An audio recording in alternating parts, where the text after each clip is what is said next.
Mga farmers, alam mo ba na napakaraming magsasaka sa Pilipinas ang nalulugi?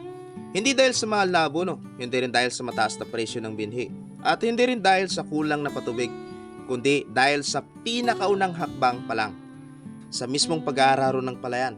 Oo, tama. Sa stage na to pa lang, kung mali ang timing, mali ang presyo, mali ang paraan o mali ang desisyon mo na pagpili ng operator o mag-aararo ng iyong palayan, pwede ka na kagad mawala ng libu-libong piso nang hindi mo namamalayan. At ang nakakalungkot, karamihan ng mga lugi ay hindi dahil tamad ang magsasaka, kundi dahil hindi nila alam ang tamang proseso, hindi nila alam ang standard na presyo at hindi nila alam kung ano ba talaga ang tamang pag-aararo. Ito ay ayon mismo sa mga expert mula sa Philrice at IRI. Kaya sa video na to mga ka-farmer, ibibigay ko sa iyo ang pinaka-kompleto, pinaka-practical at pinaka-realistic na gabay tungkol sa tamang pag-aararo ng iyong palayan. Mula sa timing, presyo, quality control hanggang sa budget breakdown. Lahat mismo ay galing sa mismong research at tunay na karanasan ng mga magsasaka. Kaya kung seryoso ka na hindi malugi, panoorin mo ito hanggang sa dulo mga ka-farmers. Hello ka-farmer, once again, welcome back dito sa DDT Nature Farm Channel kung saan tinutulungan natin ang mga magsasaka na magkaroon ng kaalaman at hindi malugi sa susunod na cropping.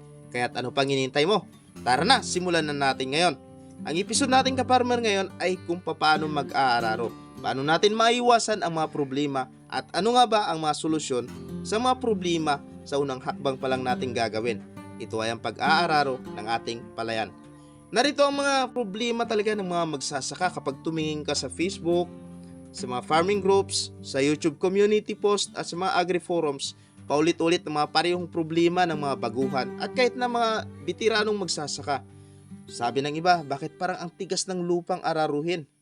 Ang iba naman, nagtatanong, tama ba ang singil ng mga mag-aararo sa amin? Baka naman masyado akong nalugi o baka naman masyado akong barat. Ang iba naman ay nagtatanong, ilang araw ba talaga ang pag-aararo ng 1 hektarya bago ito matapos? At sulit ba talagang gamitin kung halimbawa ang kalabaw o mas maganda kung makina para mas mabilis? Paano ko malalaman kung maganda nga ang pag-aararo ng aking palayan? Baka naman hindi pinaganda ng nag-aararo. At ka-farmer, ang pinakamasakit o pinakamasaklap na tanong ay, bakit nagsisimula pa lang ako mag-aararo ng palayan? Kapos na kagad ang budget ko sa unang hakbang pa lang. Kaya ka-farmer, ginawa ko ang video na to para sagutin natin ang lahat ng mga tanong na yan. Ito ay mga pinagsama-samang datos ng Philrice, ng International Rice Research Institute at ng mismong mga magsasaka, mga farmers sa buong Pilipinas para malinaw sa iyo kung ano ang dapat mong gawin bago ka pa magpararo o magtanim. Pero ka-farmer, hindi lang ito sa Pilipinas. Pwede rin ito sa ibang bansa. Kung taga-ibang lugar ka at hindi mo maintindihan ang aking mga sinasabi, i-open mo lang ang CC at mababasa mo doon at mayroong mga translation doon sa iba-ibang lingwahe. Tika, kailan ba pwedeng mag-araro? At ano ang tamang timing sa pag-aararo? Ayon kasi sa IRI at sa Philrice, ang isa sa pinaka-importanting factor sa pag-aararo ay ang tamang kondisyon ng lupa bago pa man ito pasukin ng operator o yung mag-aararo ng iyong palayan. Dapat ay basa ang lupa, ngunit hindi rin sobrang malalim yung tubig. Dahil kapag sobrang tuyo ang lupa mo, alam mo kung anong mangyayari? Dahil matigas ang lupa, lalong mahirap itong araruhin at posibleng masira ang mga araro at mga gamit. At isa pa, mas matagal itong araruhin. Pero kapag sobrang malalim naman ang tubig sa iyong palayan, pwedeng kung halimbawa ang hand tractor ang gagamitin yan, siyempre lulubog yung hand tractor, delikado yun. At baka posibilidad hindi na lang nila iararo. Kaya ka-farmer, ang pinaka-ideal na condition, dapat ang lupa mo ay binabad mo sa tubig ng 2 hanggang 3 araw bago pa man simulan o bago ka pa man mag-schedule ng pagpapaararo. Kasi sa ganitong kondisyon, mas malambot ang lupa, mas madali itong baliktarin at mas pulido ang pagkalalabasan ng mga trabaho. Marami na rin mga magsasaka ang nagpapatunay nito na ang nag-aararo ng sobrang tuyong lupa ay mas matigas at mas malaki ang gastos. At syempre, mataas yung fuel consumption kung halimbawa makinang gagamitin natin.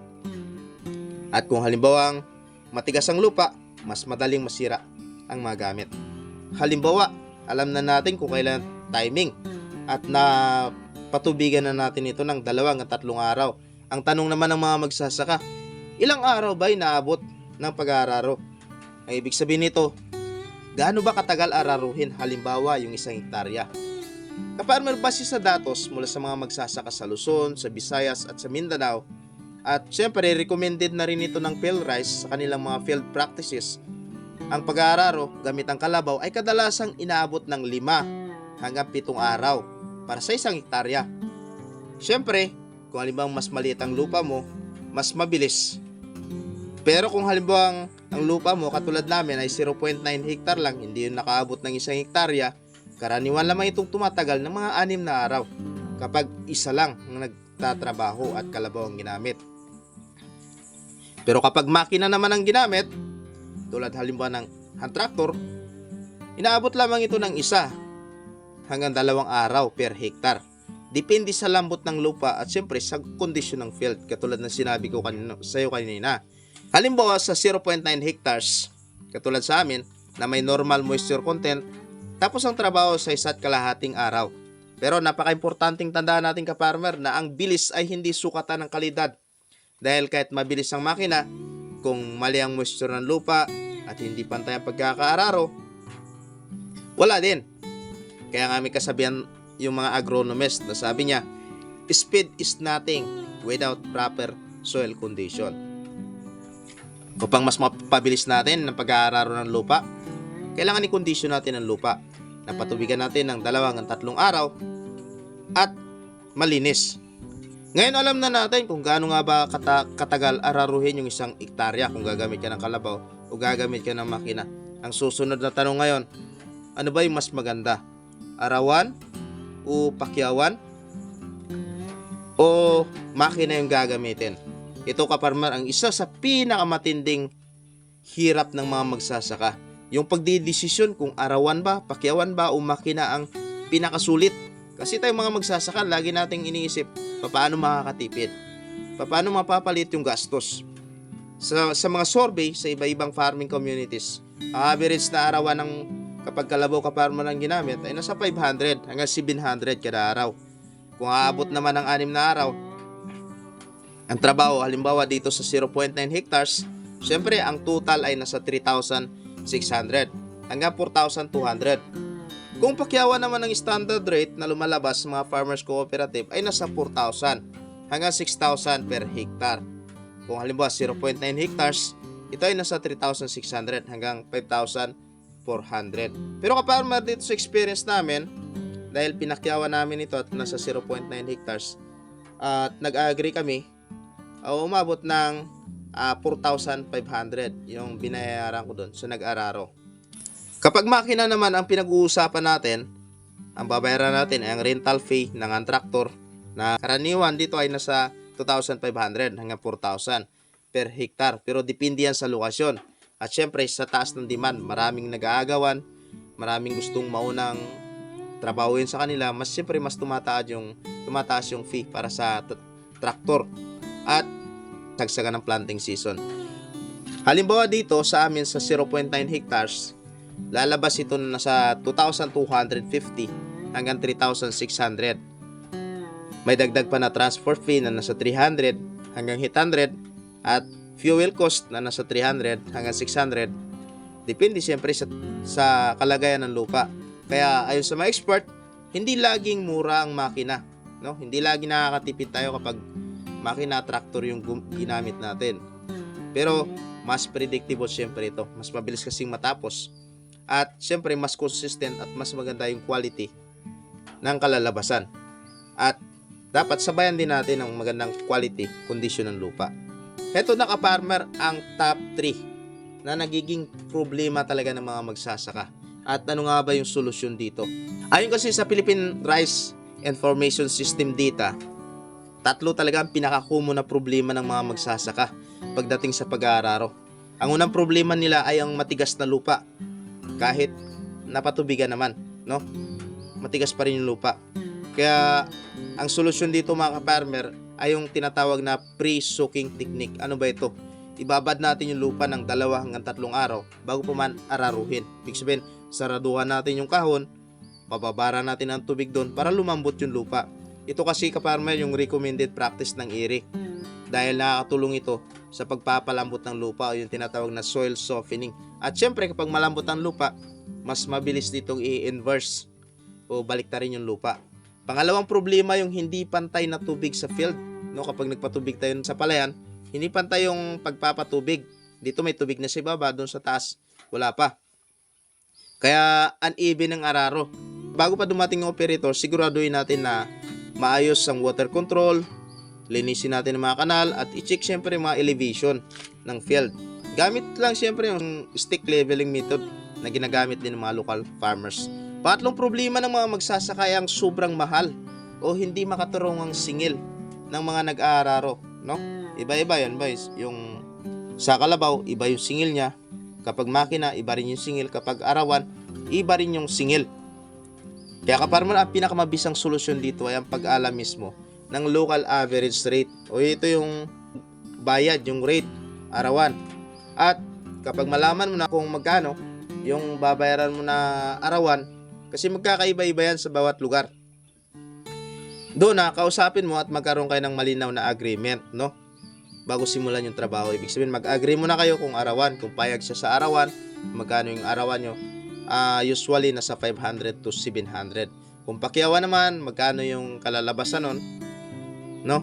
Or kung makina yung gagamitin. Mas mainam kung mayroon kang simpleng notebook or kung halimbawa mayroon kang cellphone, pwede mag-download ka na ka-farmer ng Palay Checkup. Itong Palay Checkup na to, isang application na ginawa mismo ng PhilRice, ginawa mismo ng IRRI para sa mga magsasaka. Dito ay simula ng pag-aararo mo hanggang sa kaduluduluhan, hanggang sa ma-harvest ka at sa susunod na cropping season ay pwede mong ilagay lahat ng mga information at pwede mong balikan. Dito pa matitrace mo kung kailan ka magsasabog o kailan ka mag-spray, mag-aabono at iba pa. Napakaraming features nito. Kaya kung ako sa'yo, kung may cellphone ka, mag-download ka na kagad ng Palay Checkup. Pero kung wala ka pa nito, pwedeng ilagay mo lang sa yung notebook. Para makikita mo dito, ilagay mo lang yung gastos mo at syempre yung progress mo. Upang maiwasan mo rin syempre yung mga nalilito ka o naguguluhan o kung halimbawa may mga dagdag na mga gastos. Iyon yung tatlong top 3 problems ng mga magsasaka. Matigas ang lupa, hindi pantay yung level ng lupa, at mataas na singil o hindi makatarungan na singil na problema. At binigay naman natin yung kanilang solusyon. Dako na tayo sa complete budget guide, no? Kung plano mong gamitan ng kalabaw, halimbawa para dito sa 0.9 hectares na field, dapat ay nakahanda ka na ng 3,600 hanggang 5,400 para sa libor. Kasama pa ang food allowance na 100 hanggang 200 kada araw. Depende sa usapan. Kung halimbawa makina naman ang gagamitin, ang tractor naman, gagamit tayo ng double disc plow o iba pa, ay gagastos siyempre tayo, magbabayad tayo sa plowing fee ng nasa 2,250 plus 3,600. At siyempre may dagdag pa yan sa transport fee na halimbawa 300 hanggang 800 pesos at gas na pwedeng umabot ng 300 hanggang 600 pesos depende dyan sa inyong lugar. So ang total budget mo dapat ay nasa 3,500 hanggang 6,500. Depende yan sa kondisyon ng lupa at sa layo ng field. Kaya ibig sabihin mas makakatipid ka kung maganda yung kondisyon ng lupa mo at hindi ka masyadong malayo yung pupuntahan ng mag-hand tractor sa'yo, magta-tractor. Kaya ito ka-farmer, ang dahilan kung bakit sinasabi ng mga expert na planning is the most important input. Dahil kung mali ang pag-calculate mo ng gastos, hindi mo inaasahan yung mga gastos na to, nagsisimula ka pa lang ay maubusan ka na kagad ng budget para sa mga susunod na stage, tulad ng ipapabasag mo pa to, harrowing pa, kailangang patagin, plus pa dyan yung abono, yung pest control at marami pang iba. Kaya bago ka pumasok sa pag-aararo, bago mo simulan yung pag-aararo, siguraduhin mo munang alam mo yung total expected cost para hindi ka ma-surprise. Ito ka-farmer, yung final tip natin para sa ating mga magsasaka. Kung halimbawa, bago mo simulan ng pag-aararo, una, tiyakin mo muna na malinaw ang lahat ng information tungkol sa iyong field. Alamin mo ka-farmer yung eksaktong sukat ng lupa, no? Kung hindi mo pa alam kung ilan ang eksaktong sukat ng lupa mo, pwede kang mag-download ng mga apps, mga GPS apps na kung saan pwede nilang sukatin yung lupa, no? Kailangan mo lang diyan ng cellphone, ng internet, at hindi mo na kailangan pumunta sa field, masusukat na kagad yung lupa. Kasi Kapag mali yung sukat ng lupa mo, tiyak na mali rin yung budget mo. No? Kaya sukatin mo muna yung lupa. Minsan yung iba, yung paraan ng pagsusukat nila ng lupa ay sa dami ng kanilang binhi na isasabog. Pero ka-farmer, hindi naman yun accurate kasi minsan nagsasabog ka ng binhi na makapal o nagsasabog ka ng binhi na manipis. Mas maganda, gumamit ka na lang ng mga application tool na available naman sa Play Store. Kapag nasukat mo na yung lupa, pangalawa, alamin ang average price sa inyong barangay o sa inyong munisipyo. Dahil iba-iba yung presyo, depende sa lugar at sa season. Ang susunod ay sigurado hinding malinaw ang usapan nyo ng operator o yung mag-aararo, kung arawan ba o pakyawan, at kung halimbawa may mga additional charges para sa transport o kaya naman para sa pagkain. At ang susunod ay tiyakin mo na na-check mo na kagad yung lupa. Na-check mo na kagad yung kalagayan ng lupa kung ito ay tama para sa pag-aararo. At ang pinaka importante sa lahat, magkaroon ka ng open communication sa operator o doon sa mag-aararo ng iyong palayan upang maiwasan mo yung biglaan, yung mga gulatan o mga hindi pagkakaintindihan na madalas pinagmumula ng pagkalugi mo. Tandaan mo na ang tamang pag-aararo ang magtatakda ng iyong direksyon ng iyong ani. Kapag maganda ang pag-aararo ng iyong palayan, mas madali ang susunod na preparation at mas pantay ang patubig. At syempre, mas uniform ang pagtubo ng palay. Maraming salamat mga ka-farmers sa inyong panonood. Kung marami kang natutunan sa complete guide na ito, huwag mo kalimutang i-like ang video na to bilang suporta sa ating channel.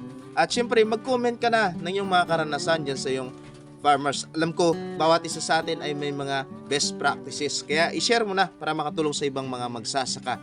At syempre ka-farmer, huwag mo kalimutang mag-subscribe dito sa DDT Nature Farm channel para sa mas marami pang practical, research-based at talagang nakakatulong sa mga magsasaka. Dito sa DDT Nature Farm, sana'y maging mas magaan, mas mura at mas maganda ang ating pag-aararo ngayong cropping season. Maraming salamat mga farmers at good harvest sa inyong lahat. Happy farming!